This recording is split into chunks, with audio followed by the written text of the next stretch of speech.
इसकी मर्यादा है, इसको 1000 बार खाली कर दो और वाइट पानी भर दो, 2 दिन के अंदर में ये मेहंदी का रंग छोड़ देगा। मेरी मैया मारेगी, मेरी मैया डांटेगी, मेरी मैया चिल्लाएगी, गाली देगी, मैं क्या करूं, कायते दूं, ऐसा मन में भाव आ रहा है। उसी समय जय जय श्री राधे। मैं कृष्ण गोपाल शर्मा स्वागत करता हूं आपके अपने चैनल ब्रज माधुरी में। भक्तों, आज हम हैं श्रीधाम बरसाना में और आज हम आपको एक ऐसे स्थान पे लेकर चल रहे हैं जहां पे हमारी राधा रानी ने बहुत ही सुंदर लीला की थी। वो क्या लीला थी उसको आज हम जानेंगे।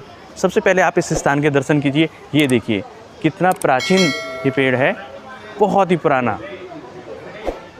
और ये स्थान जो है वो राधा रानी से जुड़ा हुआ है। यहाँ पे बहुत ही सुंदर सी लीला श्री राधा रानी जी ने की थी। वो क्या लीला थी उसको आज हम जानेंगे। आइए उस स्थान पे चलते हैं और आपको दर्शन कराते हैं। और भक्तों, हम इस स्थान पे हैं और हमारे साथ यहाँ के पुजारी जी हैं। जय जय श्री राधे। जय जय श्री राधे। प्रभु जी, सबसे पहले तो अपना परिचय हमारे दर्शकों को दें। मेरा नाम ब्रिजभूषण शास्त्री। और बाबा, इस स्थान की जो कथा है लाडली जी से जुड़ी हुई है, क्या कथा है वो आप हमारे भक्तों को श्रवण कराएं। देखो,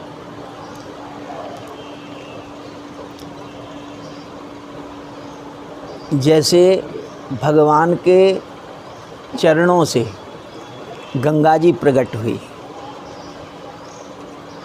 हृदय से यमुना जी प्रकट हुई, मन से भगवान ने मानसी गंगा को प्रकट किया, ऐसे ही किशोरी जी ने अपने कर कमलों से इस सरोवर को प्रकट किया। किशोरी जी के कर कमलों से जल की धारा प्रकट हुई। उस जल की धारा से ही ये सरोवर बन करके तैयार हुआ। और इस सरोवर के प्रकट होते ही इस सरोवर में प्रिया जी ने, राधा रानी ने अपने मेहंदी के हाथ धोए। इसकी मर्यादा है, इसको 1000 बार खाली कर दो और वाइट पानी भर दो, 2 दिन के अंदर में ये मेहंदी का रंग छोड़ देगा। अच्छा, क्यों कि ऐसा अभी प्रत्यक्ष देखा गया। इसकी 200 बार इसको खलाया, इसकी सफाई की, और जब सारी सफाई हो गई तो इसमें वाइट पानी भरवाया। तो हमने देखा कि भाई अब ये कितने दिन में इसका रंग मेहंदी का होता है। तो 2 दिन लगे, 2 दिन में मेहंदी का रंग छोड़ दिया। तब हमको आश्चर्य हुआ। मैंने देखो भाई, सरोवर ने अपनी मर्यादा नहीं छोड़ी। माने सूर्य ने मर्यादा नहीं छोड़ी, चंद्रमा ने मर्यादा नहीं छोड़ी, वायु ने मर्यादा नहीं छोड़ी, अग्नि ने अपनी मर्यादा नहीं छोड़ी, किसी देवता ने अपनी मर्यादा नहीं छोड़ी। तो इस सरोवर ने भी अपनी मर्यादा नहीं छोड़ी। प्रिया जी ने जो मेहंदी के हाथ धोए, 2 दिन में ही इसका रंग मेहंदी का हो गया। प्रिया जी के कर कमलों से प्रकट होने के कारण प्रिया जी के नाम से ही इसके 2 नाम पड़े। पीरी की पोखर नाम तो है इसका, पीरी की पोखर। पीरी, पीरी किसको कहते हैं? पीरी है प्रिया जी का नाम। क्यों पीरा पड़ा नाम, पीरी क्यों कहते हैं? तो राधा सहस्त्र नाम में स्पष्ट लिखा है, तप्त कांचन गौरांगी राधे वृंदावनेश्वरी। तप्त कांचन, तपे हुए सुवर्ण के समान जिनका वर्ण है। आज भी आप मंदिर पे जाते हैं, देखते हैं तो किशोरी जी पीत वर्ण में ही आपको दिखाई देंगी।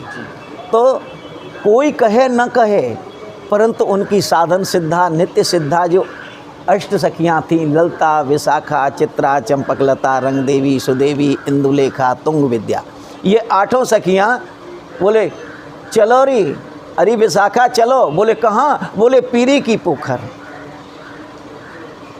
की हटा दिया पीरी पोखर। तो ऐसे इसको पीरी पोखर के नाम से जानते हैं। दूसरा, प्रिया जी के कर कमलों से जल की धारा प्रकट हुई, उन्होंने ही इसको जन्म दिया, उनके कर कमल ही इसका उद्गम स्थान बने, तो उन्हीं के नाम से ये सरोवर प्रिया जी का कुंड। अब बीच में से जी और का हटा दिया, प्रिया कुंड, प्रिया कुंड। प्रिया जी राधा रानी का ही दूसरा नाम है। महाराज जी, इसकी जो प्राचीन कथा है वो क्या रही है? प्राचीन कथा तो इसकी ऐसे है कि ब्रिज 84 कोस के राजा थे वृषभान। भाई क्यों मेहंदी के हाथ धोए, बात ये आ गई। हाँ जी। मेहंदी किसने लगाई और कहाँ लगाई और क्यों लगाई, बात ये आ जाती है।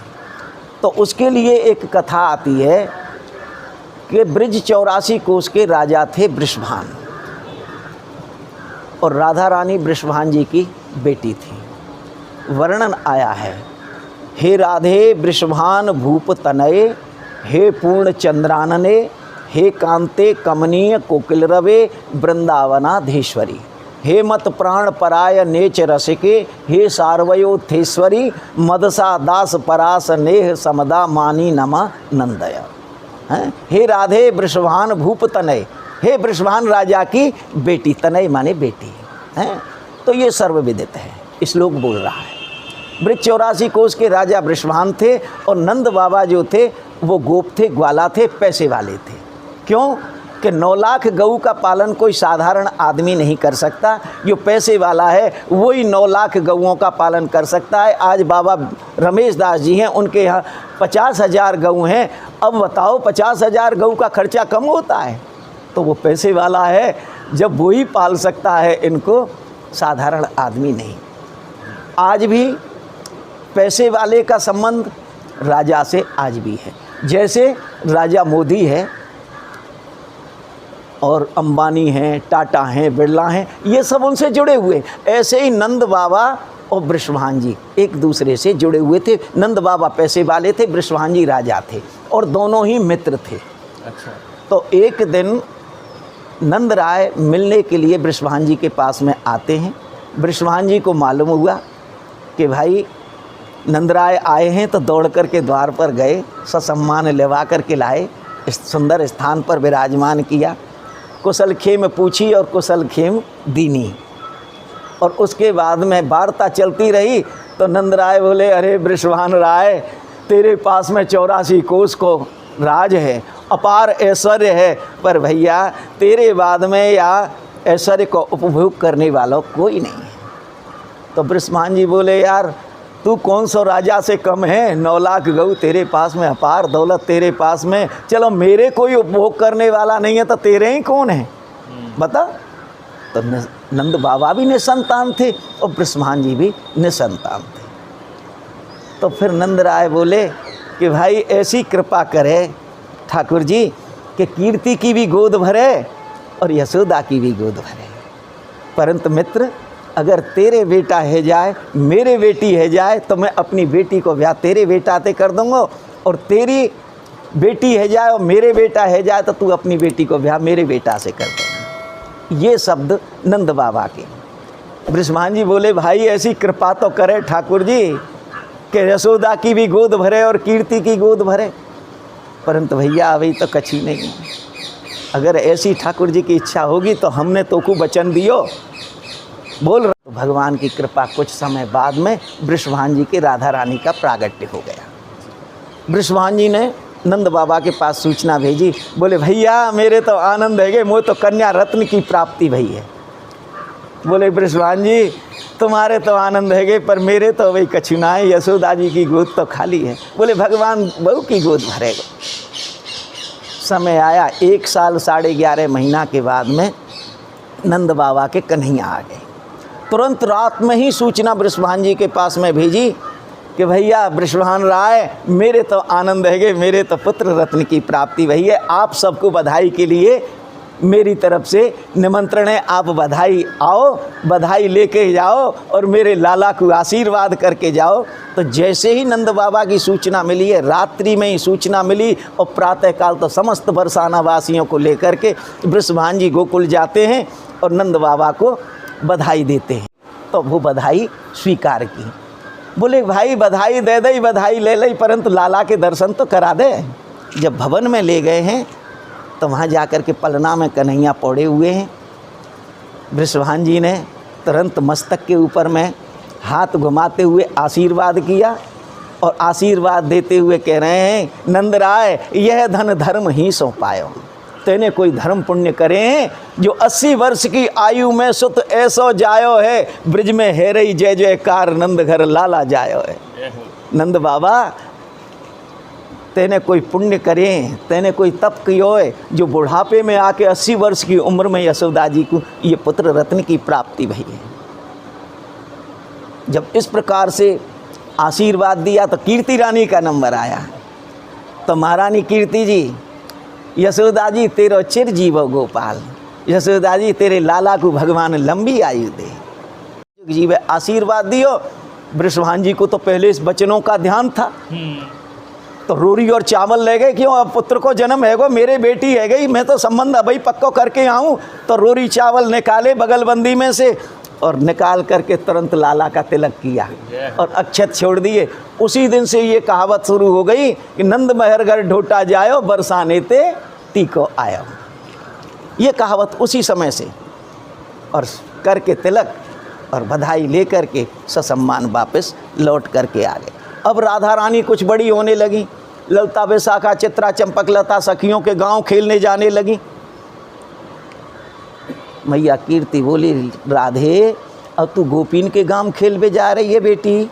बोले हाँ मैया।